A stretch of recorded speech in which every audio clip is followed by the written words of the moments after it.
right, folks. First one of the new year. Happy New Year. We are in Chicago.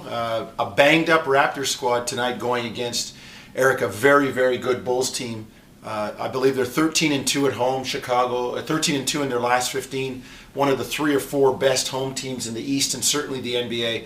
And like I said, a banged-up Raptors squad trying to get healthy. Well, it sounds like they might be getting a little bit healthy, but as Jay Triano said, and I'm kind of paraphrasing, he said, we get one back, but we lose one. And I was a little surprised to hear about the losing the one, because the one he's talking about, it sounds like it's Jose Calderon. Now, we spoke to Jose before we spoke to Triano, and Jose said that even though Shaq fell on his foot and he was feeling terrible and the ankle's not great, he's made it sound like, at least, that he was okay and didn't think he was going to do any worse damage, so he was willing to maybe play through. But again, that's the player. Now, the trainers might be saying, hold up a second, we actually know what's going on, and you might actually do more damage, and maybe it's best if you rest. Because, the reason I say that, after then talking to Triano, after Jose, Triano said, as I just mentioned, we get one back, but we lose one.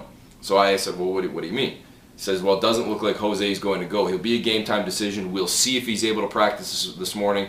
They're on the floor right now. We'll see if he's able to go by game time. But he didn't really sound overly optimistic. And if that's the case, he said that Jared Bayless will start. If he's healthy. If he plays, because he's probable for tonight. Yeah. And if Bargnani plays, which is expected, Andrea expects to play, and Triano expects him to as well, but still technically probable for tonight, he will start up front with Amir Johnson, not Joey Dorsey. I know some people, including me, thought that maybe Dorsey would continue to start, maybe fill that role that Reggie Evans had at the beginning of the season, but it sounds like it'll be Bargnani and Johnson. But Dorsey will still get plenty of minutes because Bargnani's minutes might be limited in that it's his first game back. So you'll still have the four-man rotation in the front court with Dorsey, Bargnani, Johnson, and Ed Davis. So, there we go. I think that's everything. Banged up Raptors.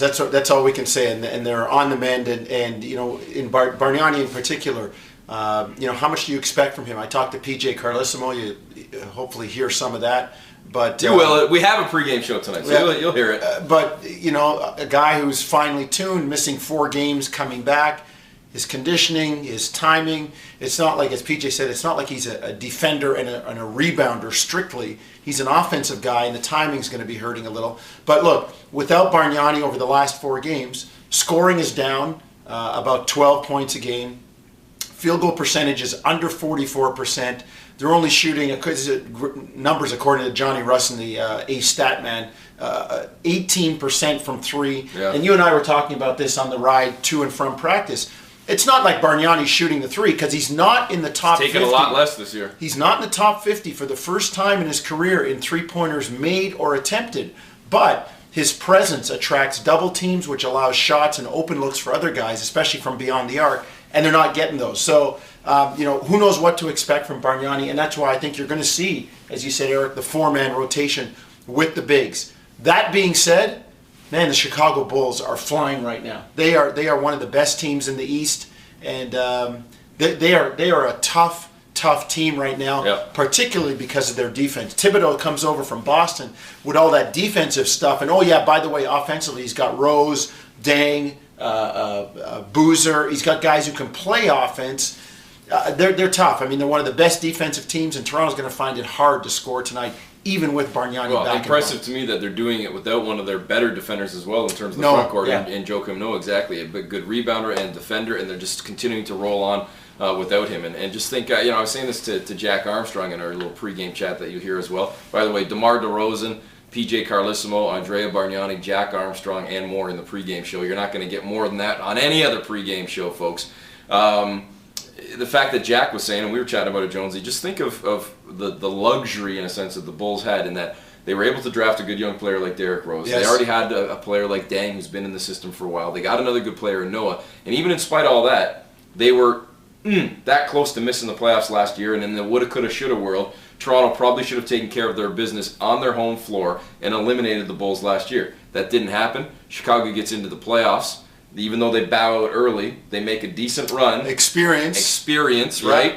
And then you take that experience with the young core, with a young potential superstar in Rose, and then have the money, and you're suddenly an attractive franchise. Boom, Carlos Boozer, and then other sort of second-tier guys like Ronnie Price, a Kyle Korver, etc. Yeah. You know? You got a good team now. Just think of the turnaround you had in only one offseason. That's how quick it can be in the NBA if you're a good team.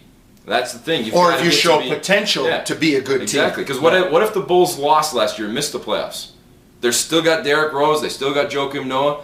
Are they attracting Carlos Boozer? Probably, because people want to play with those guys. But you've got to at least show that potential, and that's where Toronto, at the very least, needs to get to. One quick note as well before we go. We got to get some food going here, folks. Wednesday night, tomorrow, the Raptors playing on the back-to-back in Cleveland.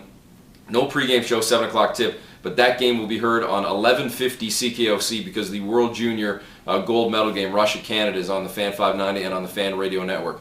So we will be bumped for one night to 1150 CKOC. So if you're not into the junior hockey, whatever, make sure you just turn it up the dial a couple of spins, and we'll be up there at 1150 bringing you all the action. Food time, folks. Food time, folks. Cold here in Chicago.